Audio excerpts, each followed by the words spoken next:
तैत्तिरीय उपनिषद कहता है अन्न ही ब्रह्म है। अन्न ही ब्रह्म है। अन्न ब्रह्म कैसे हो सकता है?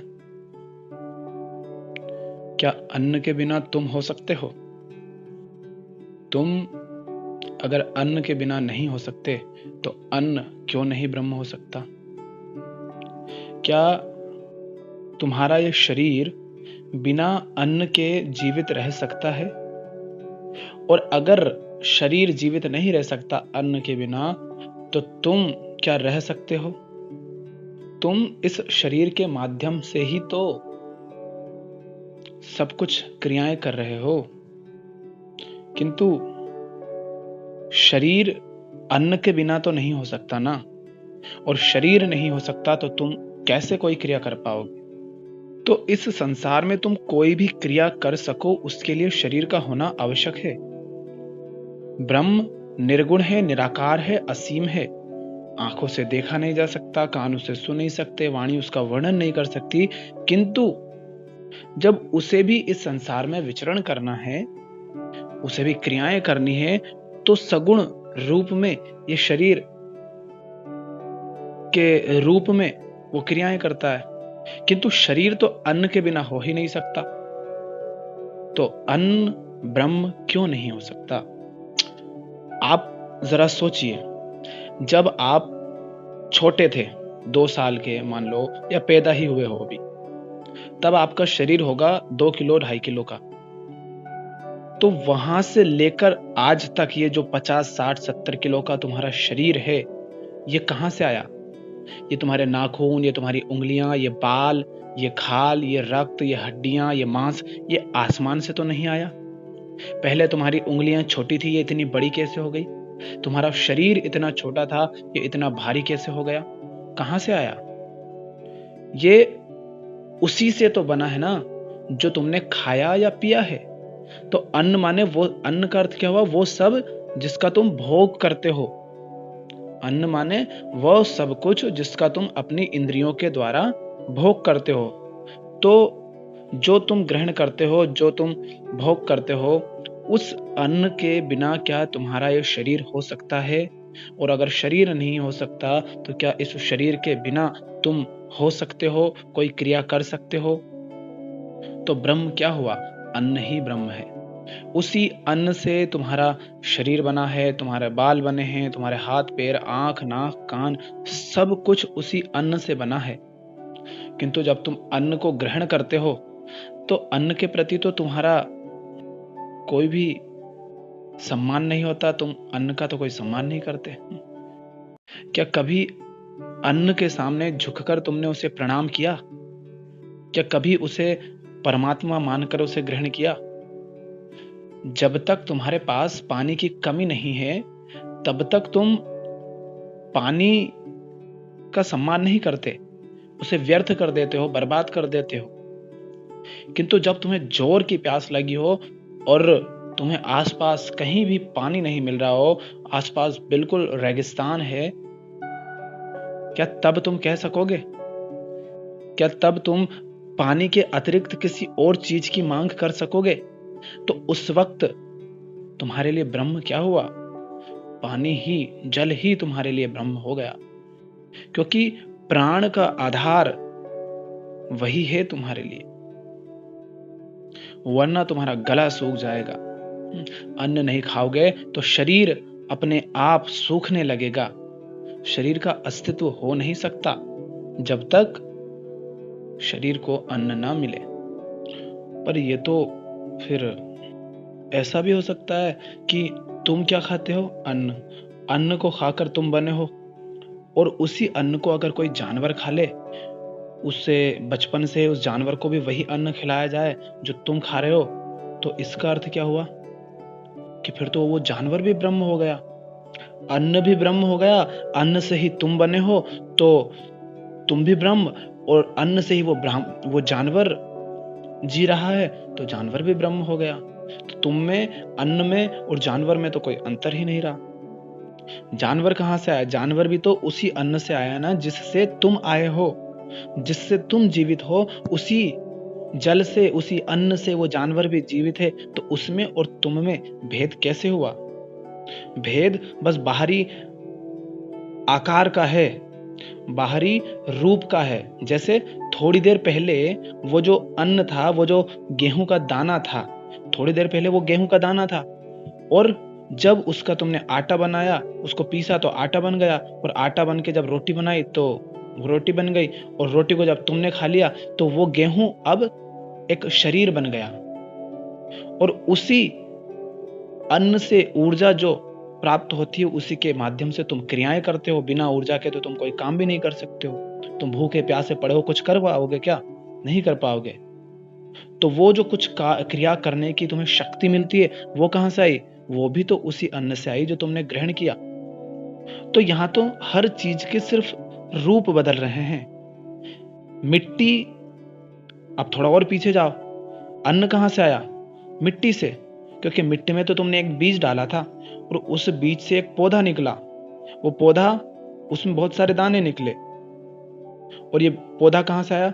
मिट्टी में। और सिर्फ मिट्टी से तो ये पौधा निकला नहीं, उसमें जल भी गया होगा, उसमें वायु भी गई होगी, उसमें सूर्य का प्रकाश भी गया होगा। तो इसका अर्थ हुआ ये सब कुछ एक दूसरे से जुड़ा हुआ है। अर्थात वो पौधा जल के बिना, मिट्टी के बिना, सूर्य के प्रकाश के बिना, वायु के बिना हो नहीं सकता। आकाश के बिना वो हो नहीं सकता। और वो पौधा नहीं है तो वो दाने भी नहीं आएंगे, और वो दाने अगर नहीं आए तो आटा भी नहीं आएगा। आटा नहीं आया तो रोटी नहीं आएगी, और रोटी नहीं आए तो तुम्हारा शरीर नहीं होगा, और शरीर नहीं होगा तो तुम भी नहीं होगे। तो इस तरह तो तुम और उस पौधे में कोई भेद नहीं रहा। इसी तरह उस पौधे को अगर वो जानवर खा ले, तो जानवर भी तो उसी पौधे से बना है ना, जिससे तुम बने हो। जिस पौधे को खाकर, जिस हरी सब्जी को खाकर तुम बड़े हो जाते हो, जिस फल को खाकर तुम बड़े हो जाते हो, जिस अनाज को खाकर तुम बड़े हो जाते हो, उसी फल को, उसी सब्जी को, उसी अनाज को अगर उस जानवर को खिला दिया जाए, तो वो भी तो उसी के कारण बना है, उसी से बना है, उसी से जीवित है। तो उसमें और तुम में क्यों भेद होगा? इसीलिए तो कबीर साहब कहते हैं, जाका गला तुम काटी हो, वह फिर काटे तो ही। तुम उसका गला नहीं काट रहे हो, तुम अपना ही गला काट रहे हो। जब किसी जानवर को मारता हुआ कबीर साहब ने देखा कि लोग पशुओं को हत्या कर रहे हैं, उनको मार रहे हैं, उनको खा रहे हैं, तो कबीर साहब यही तो कह रहे हैं कि तुम उसको नहीं काट रहे हो, तुम अपने आप को काट रहे हो। समझ आ रहा है? तो ये जो अन्न का दाना है, इसमें सूर्य भी समाया हुआ है, इसमें वायु भी समाई हुई है, इसमें जल भी समाया हुआ है, इसमें मिट्टी भी समाया हुआ है, इसमें आकाश भी समाया हुआ है। समस्त अस्तित्व इसमें समाया हुआ है, इस छोटे से दाने में। और वही अस्तित्व तुम्हारे इस शरीर के रूप में फिर उद्भूत होता है, निर्मित हो जाता है, शरीर बन जाता है वो दाना।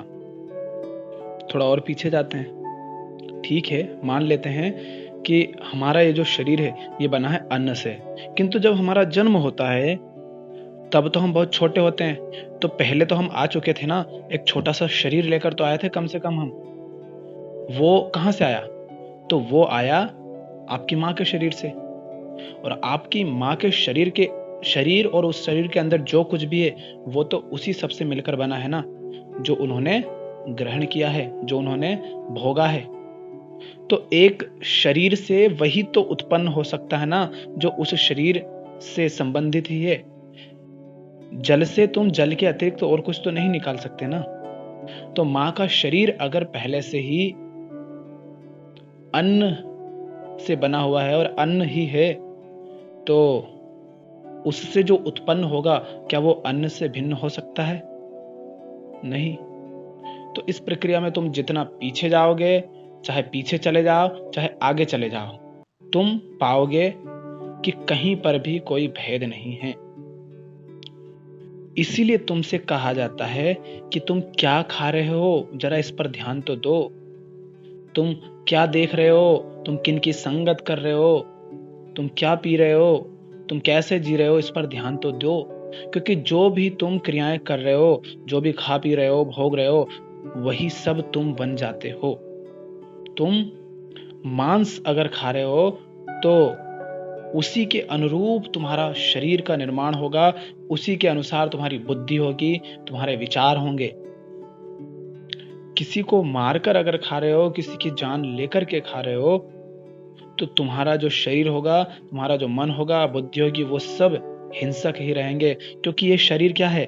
ये शरीर केले से बना हुआ है, ये शरीर आम से बना हुआ है, ये आटे से बना हुआ है, ये सब्जियों से बना हुआ है, ये मिठाइयों से बना हुआ है। यही सब तो खाते पीते हैं ना हम। तो इन्हीं सब से मिलकर ये शरीर बना है। तो ये शरीर क्या हुआ? ये शरीर केला है, ये शरीर आम है, ये शरीर सब्जी है। तो बाहर बाहर तो सिर्फ रूप बदल रहे हैं, किंतु जो मूल तत्व है वो एक ही है। इसीलिए तो जगत मिथ्या और ब्रह्म सत्य जगत मिथ्या कहा गया है कि जो ब्रह्म है, जो मूल तत्व है, वो तो एक ही है। पर ये जो बाहर दिख रहे हैं, ये सब भी ब्रह्म ही है, किंतु उसी के भिन्न भिन्न रूप हैं। अब तुम्हारा ये शरीर इतना बड़ा हो गया, ठीक है, छोटा सा था तो जो खाया भोगा उसी से तुम्हारा शरीर इतना भारी हो गया। अब ये शरीर एक दिन क्या होगा? बूढ़ा हो जाएगा, मर जाएगा, इसकी मृत्यु हो जाएगी, ये अचेत हो जाएगा, और फिर इसको जला दिया जाएगा, और जला दिया गया तो राख हो जाएगा, राख हो गया तो कहाँ जाएगा? उड़ जाएगा और मिट्टी में मिल जाएगा, और फिर क्या होगा? उसी मिट्टी में वापस तुम अनाज उगा लोगे। तो ये शरीर क्या हुआ? शरीर अन्न से पैदा हुआ, अन्न जीवन भर भी ये अन्न के द्वारा ही जीवित रहा, और मरने के बाद वापस अन्न में ही विलीन हो गया। इसीलिए उपनिषद कह देते हैं अन्न ही ब्रह्म है। अन्न के बिना ना तो तुम्हारा जन्म है, अन्न के बिना ना तो तुम जीवित रह सकते हो, और जब मर भी जाते हो तो अन्न में ही विलीन होते हो। जन्म भी अन्न से, जीवित भी अन्न से, और वापस मृत्यु के पश्चात विलीन भी ब्रह्म उसी अन्न में हो जाते हो। इसलिए अन्न ही ब्रह्म है।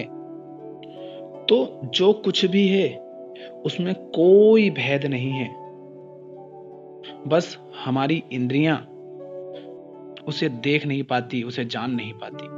हम उसी पर विश्वास कर लेते हैं जो हमें दिखाई सुनाई देता है। चलो इसको ऐसे देखो कि अभी पृथ्वी की सतह पर तुम्हें क्या दिखता है?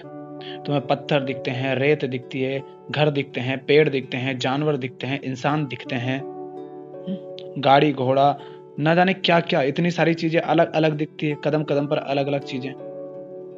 अब पृथ्वी की सतह के थोड़े से अंदर जाओ, क्या है? मिट्टी ही मिट्टी। पृथ्वी की सतह के थोड़े से अंदर मिट्टी मिट्टी है, और ऊपर है ये सब कुछ, पेड़ पौधे, इंसान, पशु पक्षी, जानवर, लोहा, मिट्टी, ये सब। किंतु ये जो कुछ भी पृथ्वी पर है, ये आसमान से तो उतरा नहीं, ये आया कहां से? ये तो फिर इस मिट्टी से ही उठा है। अब मिट्टी अलग अलग स्थिति में, अलग अलग स्थानों पर अलग अलग हो सकती है। जैसे कोई व्यक्ति एक स्थान पर रहता है तो वो बिल्कुल गोरा हो जाता है, कोई दूसरे स्थान पर रहता है तो वहां का बिल्कुल काला रहता है। तो ये फर्क तो सिर्फ इस बात से पड़ा है कि वो कहाँ पर है, उसके आसपास की जलवायु कैसी है। तो इसके कारण मिट्टी मिट्टी में थोड़ा बहुत भेद हो सकता है, किंतु है तो मिट्टी। उसी मिट्टी से क्या निकला है? पेड़। उसी से अनाज निकला जिससे कि ये मनुष्य जी रहे हैं, जिससे कि ये जानवर जी रहे हैं। और जो कुछ भी तुम बाहर देख रहे हो, ये सब निर्मित किससे? उसी मिट्टी में से निकले हैं। तो इस तरह तुम अगर देखो तो तुम्हें जो भी दिख रहा है ये तो मिट्टी के अतिरिक्त और कुछ है ही नहीं। और तुम कहते हो अरे ये तो दूसरी जाति का है, अरे ये तो दूसरे धर्म का है, ये तो अमीर है, ये तो गरीब है, ये आदमी है, ये औरत है। कहाँ का आदमी, कहाँ की औरत? कौन सा धर्म, कौन सी जाति, कौन सा रंग, ये कौन से भेद, कौन जानवर, कौन इंसान? उपनिषद तो कहते हैं कि तुम अन्न के बिना हो नहीं सकते, इसलिए अन्न ही ब्रह्म है। और जब अन्न ही ब्रह्म है, अन्न से ही सारे जीव जीवित हैं, तो तुम उन्हें अपने से भिन्न समझकर उन पर क्रूरता कैसे कर सकते हो? तुम नदी को अपने से अलग कैसे समझ सकते हो? क्या नदी का जो जल है, उस जल के बिना तुम जीवित रह सकते हो? वो जल तुम्हारे पास चाहे नल के माध्यम से पहुंच रहा हो, चाहे कोई जमीन में गड्ढा खोदकर आ रहा हो, पर आ तो जल ही रहा है ना। तो तुम उस नदी को बर्बाद कैसे कर सकते हो?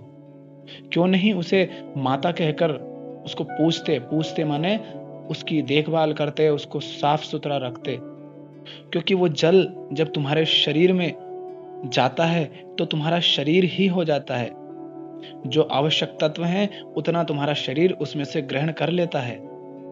आप ये नहीं कह सकते कि हम जो खाते हैं और जो पीते हैं उसको तो हम वापस मल मूत्र के रूप में त्याग देते हैं। ठीक है, तो फिर इससे अच्छा खाओ ही मत। पता चल जाएगा कि तुम्हारे शरीर के अंदर कुछ रुकता है या नहीं रुकता है उसमें से। तुम जो खाते हो, जो पीते हो, उसमें से जो तत्व तुम्हारे शरीर के लिए आवश्यक है, तुम्हारा शरीर उसमें से उसे ले लेता है, उसके बाद जो बचा हुआ रहता है उसे ही तो त्यागता है। तो ये ऐसा नहीं है कि एक तरफ से डाला और दूसरी तरफ से निकाल दिया। तो तुम्हारे जीवन का जो आधार है वो और तुम अलग नहीं हो। तुम पेड़ों को यूं ही काट देते हो। कभी सोचा है कि पेड़ों के बिना तुम जीवित नहीं रह सकते? ऑक्सीजन नहीं रहेगी तो तुम कैसे रह पाओगे? तो जो पेड़ है वही ऑक्सीजन उत्सर्जित करते हैं। माने ऑक्सीजन और पेड़ अलग नहीं है, क्योंकि ऑक्सीजन कहां से आई? पेड़ से ही आई है। और वही ऑक्सीजन तुम्हारे शरीर ने ग्रहण कर ली, तो तुम्हारा शरीर और ऑक्सीजन अलग नहीं हुआ, क्योंकि तुम्हारा शरीर ऑक्सीजन से ही निर्मित हुआ, फिर उसी से संचालित हो रहा है। तो तुम में, ऑक्सीजन में और पेड़ में कोई भेद नहीं हुआ। फिर तुम उस पेड़ को दूसरा मानकर, कुछ और चीज मानकर उसको कैसे तुम नष्ट कर सकते हो? तो जब इंसान ये जान जाता है इस अद्वैत ज्ञान को, कि उसमें और पशु में और पक्षी में और पहाड़ में और पेड़ में और नदी में, जल में, आकाश में, वायु में, अग्नि में और सूर्य में कोई भेद नहीं है, तब उसका अहंकार मिट जाता है। तब वह अद्वैत में स्थापित हो जाता है। कोई कहेगा कि ये जो छोटा सा तिनका है घास का, यही ब्रह्म है। कोई कहेगा ये छोटा सा कीड़ा है, यही ब्रह्म है। कोई कहेगा ये जो अन्न है, यही ब्रह्म है। कोई कहेगा ये पेड़ ब्रह्म है, कोई कहेगा ये पशु ब्रह्म है। क्यों?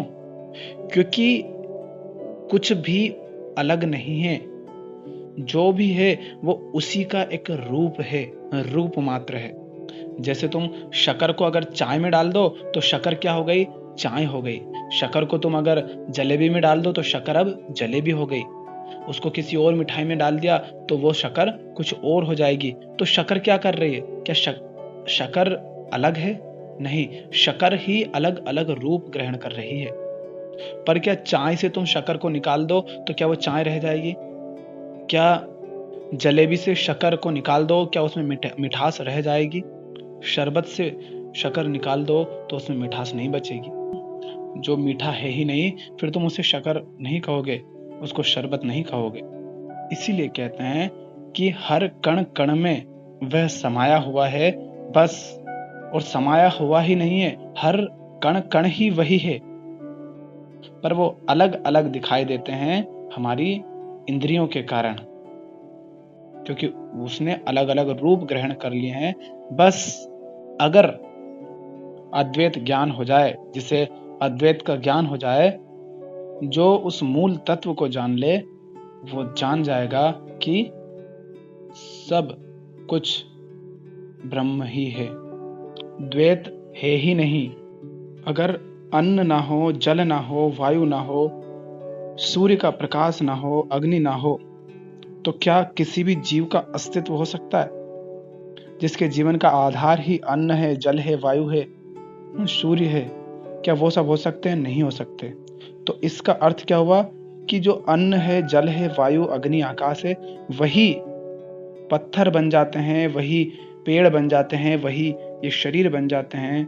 और फिर पूछते हैं कि ये सूरज क्या है, ये पेड़ क्या है?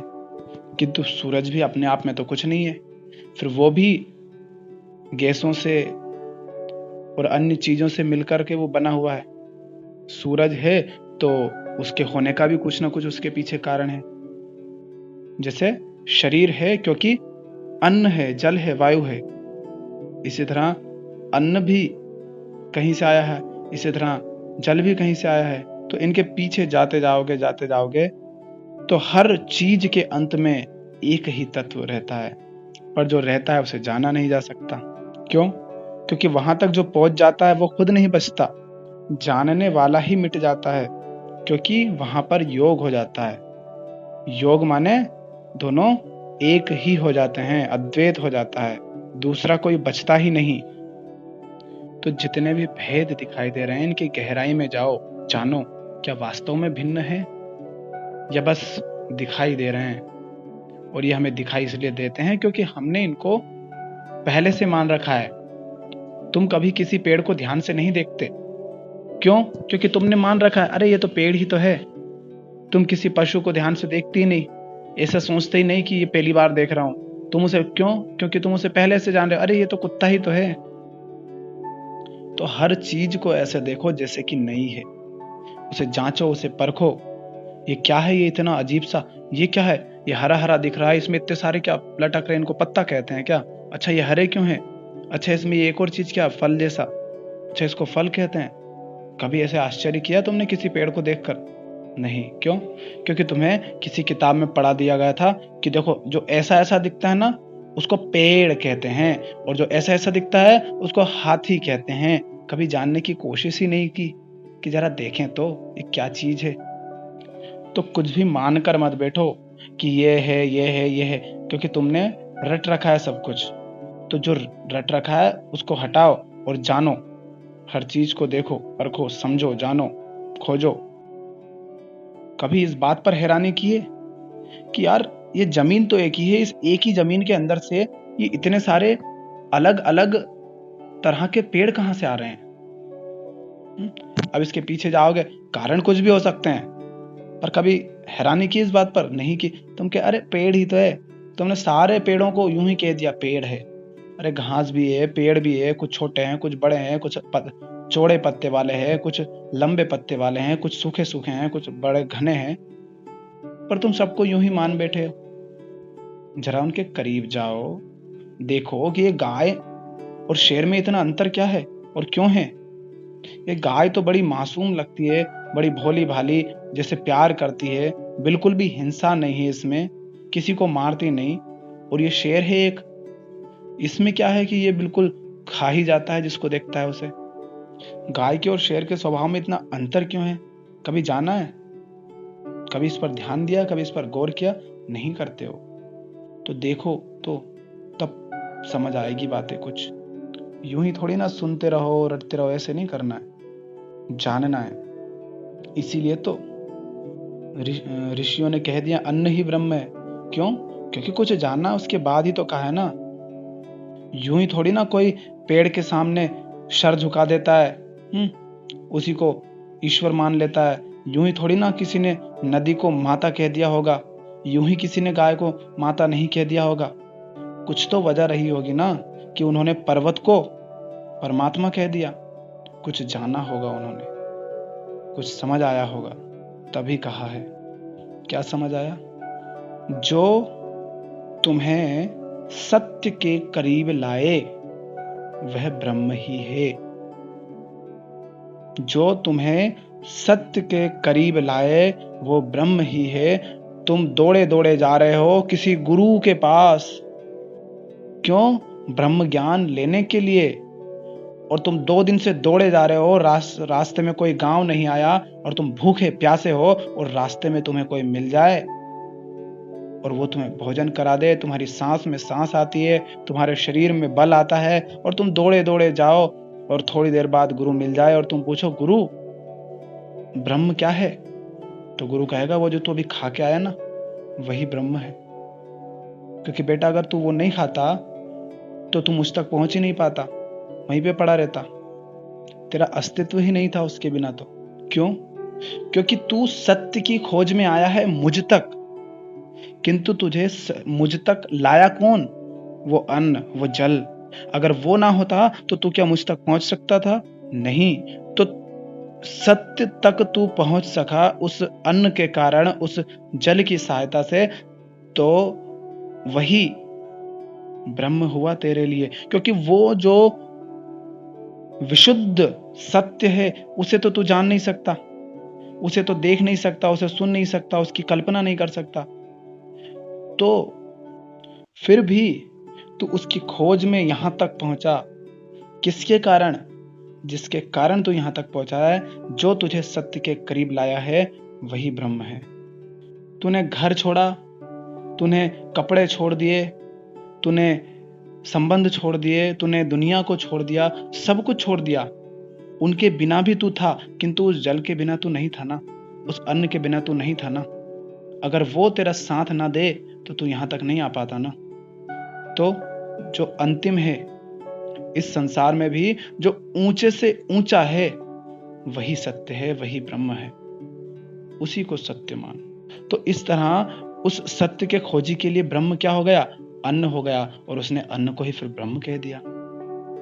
तो जो तुम्हें सत्य के करीब लाएगा, वही तुम्हारे लिए सत्य हो जाना है। जो तुम्हारी आंखें खोल दे, जो तुम्हारे आंखों से पर्दा हटा दे, वही सत्य है, वही ब्रह्म है। किसी पशु को देखकर तुम्हारी आंखों का पर्दा हट सकता है, किसी पेड़ को देखकर हट सकता है, किसी नदी को देखकर तुम कुछ जान जाते हो, तो वही फिर तुम्हारे लिए सत्य हो जाता है। इसीलिए तो उसके सामने फिर सर झुक जाता है। तो इसी तरह ऋषियों ने कह दिया कि अन्न ही ब्रह्म है।